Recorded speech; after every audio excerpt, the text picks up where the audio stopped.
Bonsoir. Bonsoir. Merci d'être avec nous. Vous êtes arrivé aujourd'hui même ici à Mayotte. Alors, je l'ai annoncé tout à l'heure, les chiffres de l'UDOM parlent d'un secteur qui se porte plutôt bien.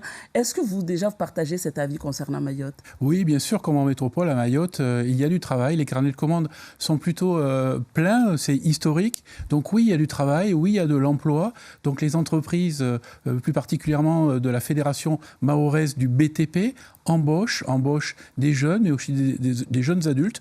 Donc aussi, quand je suis arrivé, j'ai aperçu plusieurs grues sur du logement, sur les infrastructures routières aussi. Eh bien oui, c'est de bon augure en tout cas pour la suite, malgré, vous l'avez dit, cette période de crise des matériaux et de la hausse très importante sur les matériaux que l'on peut vivre aujourd'hui.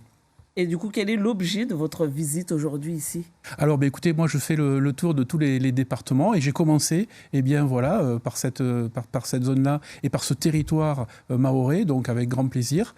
Et donc, voilà, c'est pour aussi prendre la température, faire des conseils à tous nos adhérents, à tous nos mandataires de la Fédération française du bâtiment, mais surtout rencontrer les politiques, le monde économique, le monde syndical, et puis tout ce qui est administratif. Je vais rencontrer tout un tas de directeurs, de directrices locales, pour justement travailler avec eux, leur dire que la métropole, en tout cas au niveau de la Fédération du bâtiment, qui est en toute modestie, une des grandes fédérations nationales, aide non seulement le BTP, mais aussi tous les gens qui travaillent autour et forment des jeunes.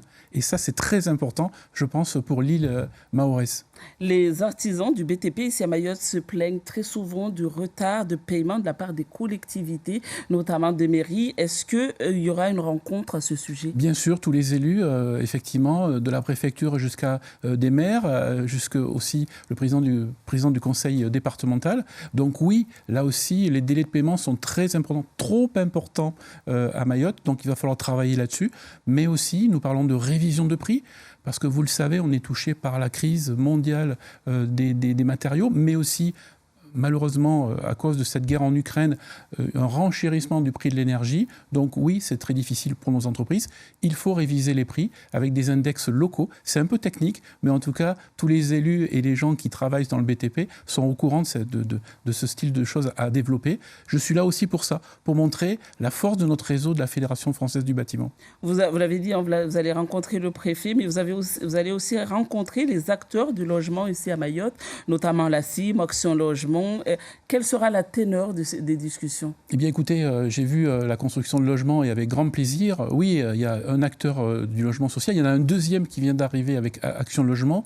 Là, oui, ce sont aussi des budgets qui vont être fléchés vers l'île de Mayotte, justement, pour développer cet habitat abordable, social, digne.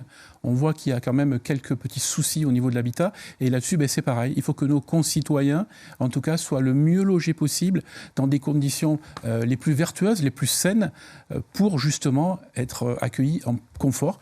Et donc travailler mieux, et donc habiter mieux. C'est le développement très important pour l'avenir de Mayotte. Le BTP est très important. Merci beaucoup, Olivier Salron, d'avoir été notre invité ce soir.